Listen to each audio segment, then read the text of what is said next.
TG Plus News edizione di Venezia, buon pomeriggio. Apriamo il nostro notiziario con la politica. Il presidente della regione del Veneto Luca Zaia ha firmato oggi il decreto per l'indizione delle elezioni per il rinnovo del consiglio e del presidente della giunta regionale. Con queste parole il governatore ha sottolineato l'avvenuta firma. Si conclude la legislatura e annuncio ufficialmente che si andrà a votare domenica 23 novembre dalle 7 del mattino fino alle 23 e il giorno successivo, lunedì 24 novembre, dalle 7 del mattino alle 15, ha detto Zaia, aggiungendo: per coloro che intendono candidarsi alla carica di consigliere regionale o di presidente, le giornate per presentare le candidature e quindi le liste sono il 24 ottobre e il 25 ottobre. Auguro a tutti coloro che si candideranno una buona campagna elettorale. Si apre davvero una nuova fase, il momento in cui ciascuno può iniziare a pensare al futuro del Veneto e decidere quale direzione dare alla nostra regione nei prossimi anni.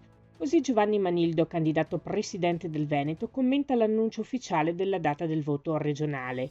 Il Veneto, afferma Manildo, è cambiato profondamente anche solo negli ultimi 5 anni.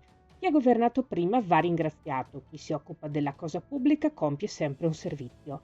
Noi non stiamo facendo una campagna contro qualcuno, anche perché al momento non abbiamo neppure un avversario. Stiamo costruendo insieme a migliaia di persone incontrate in questi mesi un progetto positivo, concreto, condiviso. Un progetto per creare un futuro. È questo l'obiettivo che ci siamo dati.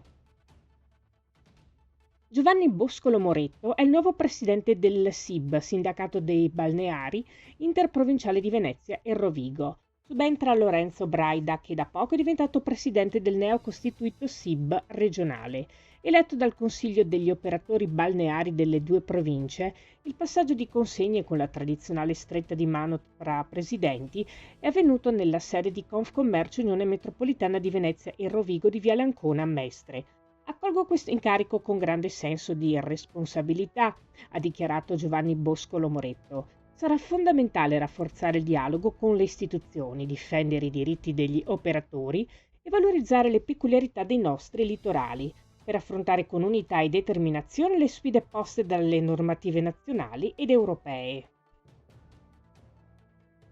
Cambiamo argomento, apriamo la pagina della cultura. Dopo il successo delle prime 2 edizioni promosse dal Comune di Venezia, Rete Biblioteche Venezia in collaborazione con Venezia Comics torna a Coordinazione.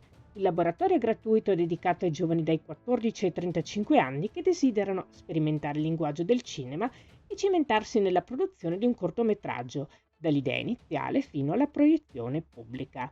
Il percorso sarà anticipato da un evento speciale di presentazione in programma lunedì 6 ottobre alle ore 18 alla VET, Biblioteca Civica VET, in Piazzale Donatori di Sangue 10 a Mestre. Ulteriori dettagli saranno diffusi nelle prossime settimane.